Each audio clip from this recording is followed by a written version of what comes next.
Welcome back to the Vintage Sewing Machine Garage, everyone. You are looking at the Kenmore free arm, the hard luck case that I have been making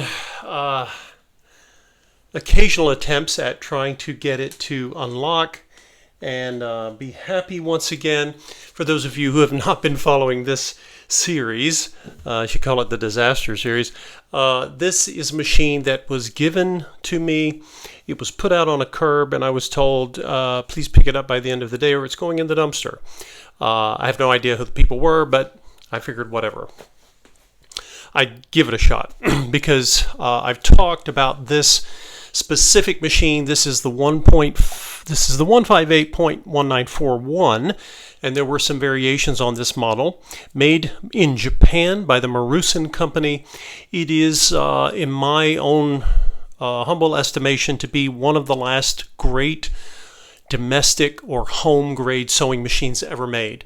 And I say that because once production moved away from Japan, and even some of the machines that would later be made in Japan, they began to introduce plastic drivetrain components. Not plastic here and on the outside, I'm talking about the actual mechanicals. And up until this point, the Sears company, Sears and Roebuck, was willing to pay for an all-metal machine.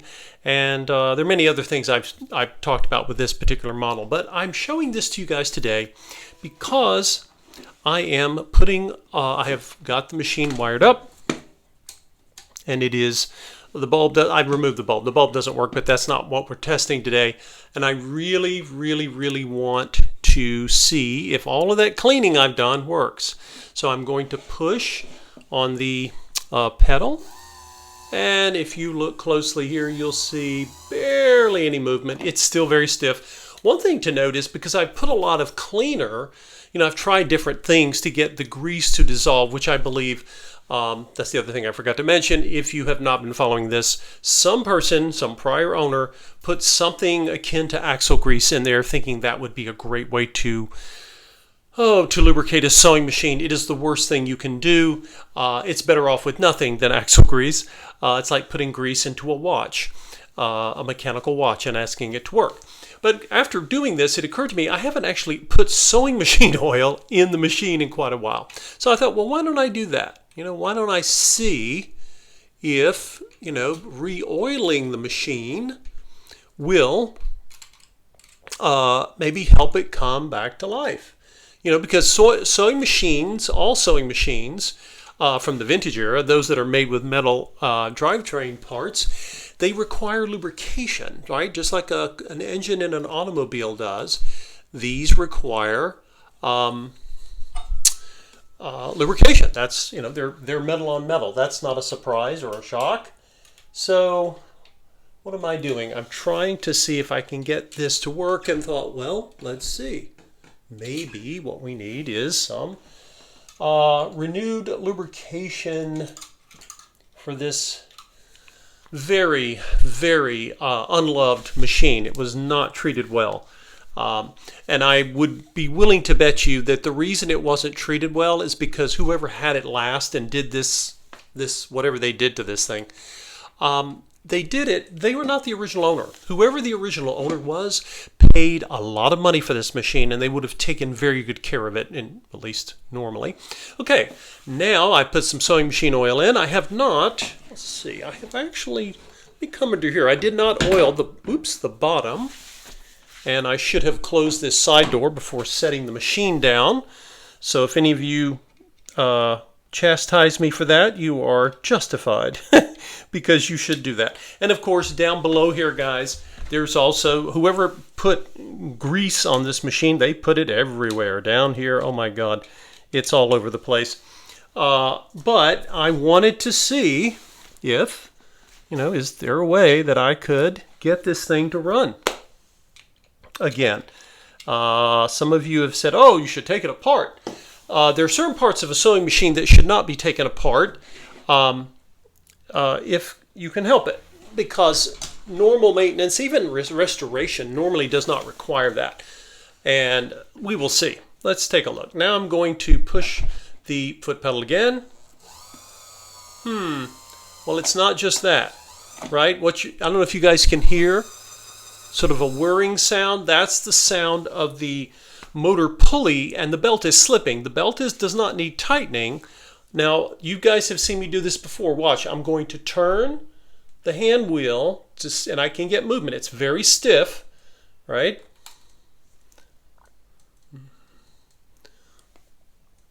Not as stiff as it was the first time I was trying this.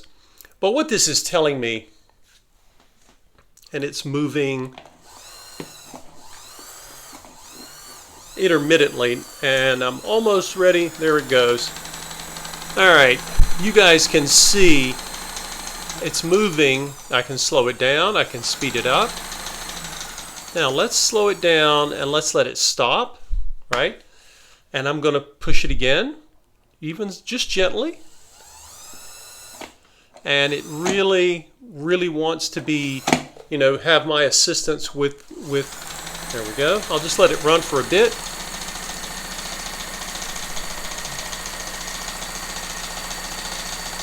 And of course, as it runs, it gets a little warmer,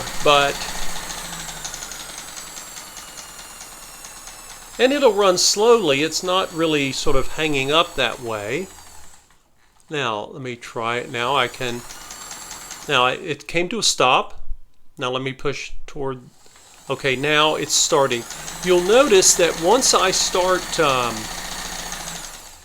start working with this machine and getting it moving, you know, whether it was the lubricant type penetrant cleaners I've been using, or in this case, sewing machine oil, but I was having to really push hard to get it unstuck. And this is something that has happened repeatedly. This has been a pattern. You guys have been following this series know this. This has been happening since I began working on this. It's gotten a little bit better, but unfortunately it is not, all of my attempts up to this point have not solved the problem. It's improved, but I think what is happening, and some of you have noted this in your comments, the old grease is not gone. It is still in the machine. I tried to clean, in fact, I've cleaned a good bit of it, but it's still in there.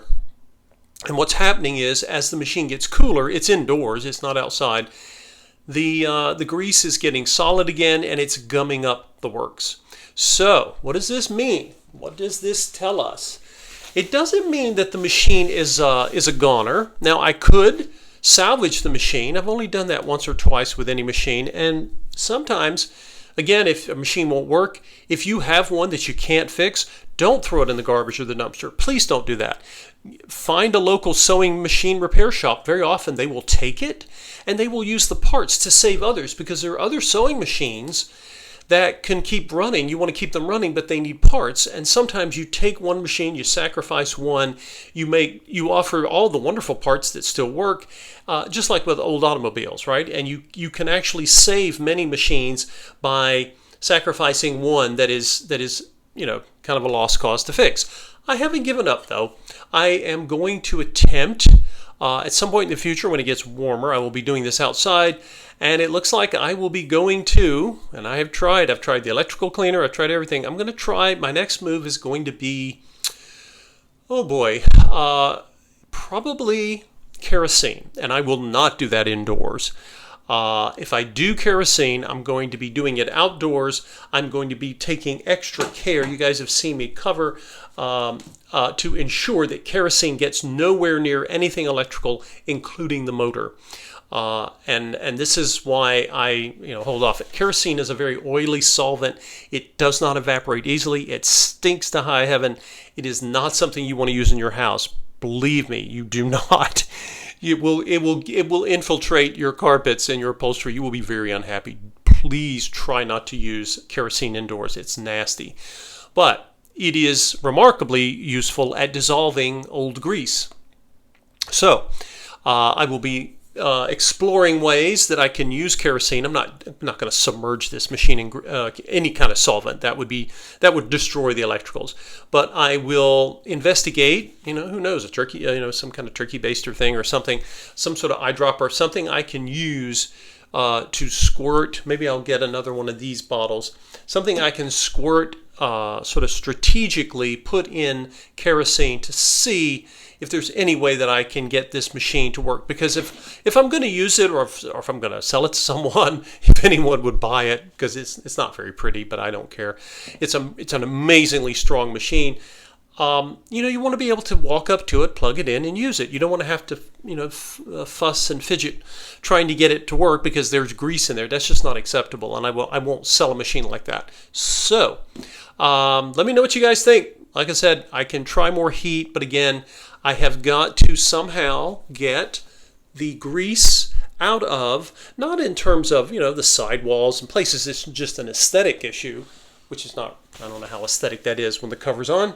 But we, I'm going to, I'm not going to give up on her. I'm just going to try to explore and figure out what other methods there might be to get that grease out. Might have to wait to warm weather, because if I do go to kerosene or maybe even Marvel's Mystery Oil, I am not using any oily substance that doesn't evaporate easily. I don't want it in the house, but you guys, obviously, if I did not think these were amazing machines, I wouldn't spend the time and the effort and the heartache and the headaches of trying to get it to work. But it is, I've called it Last of the Mohicans. It is truly one of the last machines ever made that is heirloom quality, that can last decades. Obviously, this is from the 70s. My God, it's over half century old, and it's still young. It has a lot of life if we can just get all this axle grease out. So you can't save them all, but we'll see. But I wanted to try, and maybe if you had a machine like this, hopefully you never get a machine like this. This is the worst one I've ever had in terms of what people have done to it and trying to save it. Don't ever put grease in your machine. The only time you ever see grease used is Singer lubricant, and that lubricant is used for the bearings of only specific vintage sewing motors. And unless you know for sure it calls for lubricant, don't put it anywhere near a motor, right? Anyway, thanks for watching, guys. I appreciate all of your enthusiasm and your very extensive patience in waiting for me to focus on this machine. And if you have further ideas, let me know. I will not be taking the whole machine apart and disassembling it. I have thought about that. There may be issues in terms of reassembling that, there may be tools that were used in the factory or methods that I don't have access to. So that is something I'm going to have to ponder that idea. I appreciate those of you who've suggested it. You're thinking, beyond. You're trying to think of things, and I appreciate it. Nothing wrong with that. But let me see what else I can come up with, and we will revisit this old Kenmore. And if for whatever reason she cannot be saved, he cannot be saved, there are a ton of other Kenmores like this out there. Sears was a big player. They sold a ton of machines, and the parts for this machine could definitely help to extend the life of other machines like it. Thanks for watching, guys.